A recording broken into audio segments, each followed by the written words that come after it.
I find it much easier to see the wonder in the natural world than in humanity. How do I see the same wonder in human beings that I see in the peacock dancing? It's a human being, right? No, I'm thinking if a bird is asking a question. Well, human beings don't have such a wonderful plume like the peacock. We don't have. We can put it on, but it's just put on It's not like a peacock's plume. So, it's easy to see wonder in things with which you don't have to share anything. There is a whole culture growing in the world where people go about saying, I love the entire humanity, but I can't stand the next human being who's sitting here. It's very easy to love God, for example, because He never comes and sits at dinner table with you. Maybe you may take His name, but if He sits at the dinner, then there'll be problem. Because He never comes, even what you offer, you are very clear, only you get to eat it. Yes. If you start eating, the offerings will poof. I must tell you, this happened. This is a interfaith beggars association. So, there are only 3 members, one Hindu beggar, one Christian beggar, one Islamic beggar. So they said, they're very religious, but because of their economic condition, they have to be together, otherwise they would fight. So one day, they met under a tree, and then the Hindu beggar wanted to show that he is really a devotee. He said, see, every day whatever money and stuff, generally the money that comes to me, which comes in the form of coins and various small denominations, I write a large Om, and then I throw all the money up. Whatever lands on the Om belongs to Shiva, rest belongs to me.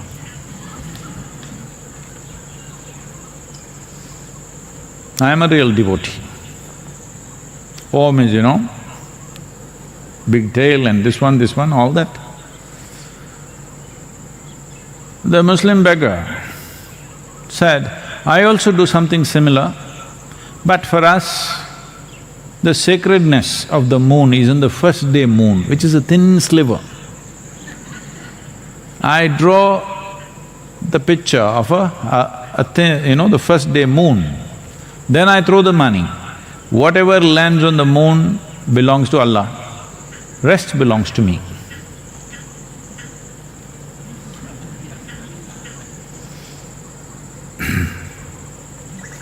Then they asked a Christian beggar, what do you do? He said, I'll take all the money and throw it up. Whatever is his, he will keep it, rest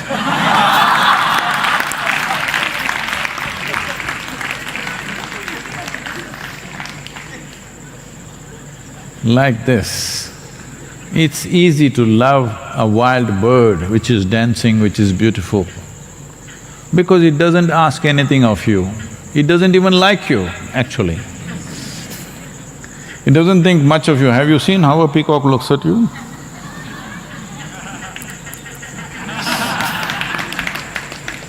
He doesn't think much of you So there's nothing you have to offer, there's nothing you have to do, you can just enjoy things long distance. This is why, people are now full of love affairs going on the Facebook, TikTok and whatever, Instagram and wherever, because you don't have to meet them, you don't have to share anything with them. You don't have to wait outside the bathroom when they're using it. You don't have to stand in a queue behind them, nothing. Instant, everything. If you don't like it, you can turn it off and wipe out the account. So the peacock comes, dances, you love it, it will go away, no problem. You don't have to house it, do one thing, keep the peacock in your bedroom for 3 days. It will shit all over the place. And in the night, caw, it'll do very loud sound.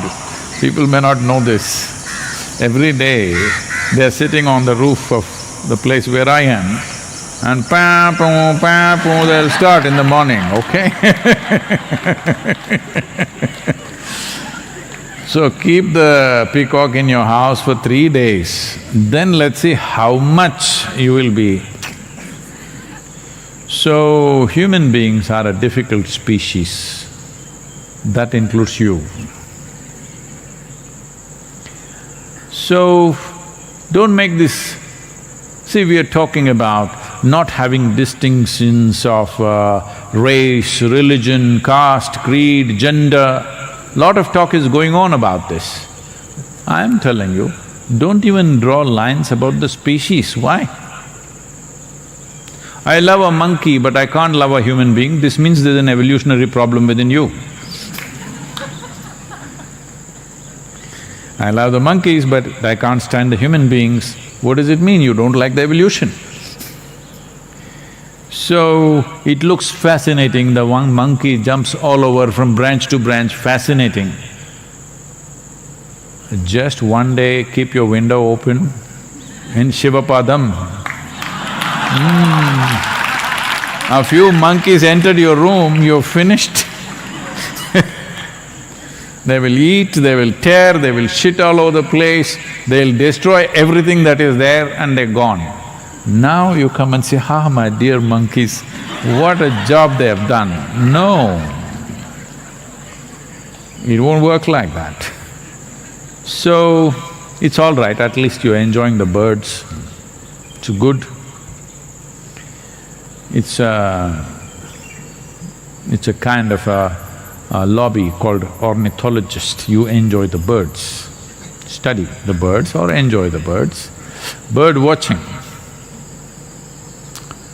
But the same birds, if they enter your room, it's different.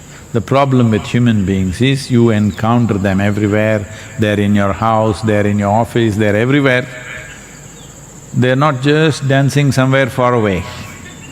If they were just dancing far away, you would love them also. The problem is, you have to work with them, you have to live with them, you have to manage them every day. That's a problem. So, I want you to understand this. Nothing wrong in you appreciating and loving a peacock dancing, perfectly fine. You must love him even when he is not dancing, that's fine. But the frog is saying, where is the snake? When there are peacocks, they eat up the snakes. Every few days I'm bringing snakes and leaving them in the garden, but these peacocks eat them up in no time. You like the peacocks, I also like them, but I would like some snakes also moving around, but they all get eaten up in no time. So, it is easy to love when there is distance. See, many people right now in this virus times, what are they complaining about? Their loved ones, they're cooped up with them in the house. Big trouble. Domestic violence has increased 100%, some people are saying, in some countries, all kinds of troubles, everybody's seeking advice, what to do, how to manage this family. These are the same people you were missing because they were going to office every day. Why are you gone for so long? But now, they're home and trouble. Distance is a wonderful thing. Death is a fantastic thing. See, dead people are always loved by everybody, have you seen this? The moment they are dead, they just suddenly become worship-worthy. Why did you not worship them when they were alive? How come the moment they are dead, they became worship-worthy? Anywhere in the world, they'll put them up and do this, put flowers, do whatever. just because they're dead. When they were alive, you were not willing to do it. When they're dead, you're doing it. That means what? No, I don't want to say it, you know. When they were alive, you were struggling with them. The moment they die, you worship them and you miss them and you love them. What does this mean? You're waiting, probably? Not a good thing at all. So, let's look at this carefully. Your problem is this, that you have a defined characteristic of your personality. You're looking for something which does not step on your persona. But human beings, you know, not every human being respects your boundaries. They step on it inevitably, some of them out of ignorance, some of them by intent like me, you know. Always by intent. Stepping on your boundaries. So the moment somebody steps on your boundaries, you feel that person is a problem. The peacock is outside your boundaries right now, it looks very beautiful.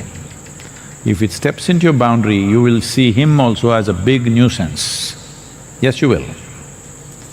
Whether it's a peacock or another bird or a monkey or a donkey or whatever, from far everything is nice. So right now there is a distance between you and these creatures. So you're enjoying it, enjoy that, nothing wrong with that. But the important thing is, if you create a little distance between yourself and your own personality, you will see you will even enjoy yourself. And once you enjoy this person, you will see everybody is wonderful. Yes? You're not getting it. I'm saying once you enjoy this person, everybody seems fantastic. You can enjoy everybody because now you see people for who they are, not having some framework into which they must fit into, they don't fit into that. This is why in India, we created characteristics of a god in such a way, it's impossible to accept that man if he was here. You know, a Krishna, a Rama or a Shiva, you cannot accept these people. Ask the ladies, will they accept a Rama as their husband in their life? They will not. Ask them, will they accept Krishna as their husband in their life? They won't, because it's too much trouble. But with 6,000 years of distance, how wonderful they look, how fantastic. And Shiva, impossible man. Okay?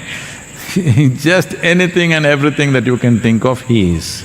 So, this was… the character of a god was built like this so that if you can be really looking at him for all that he is and still absolutely accept him and look at him in a worshipful way, you will have… if you accept Shiva the way he is, you will have no issue with a single human being on the planet.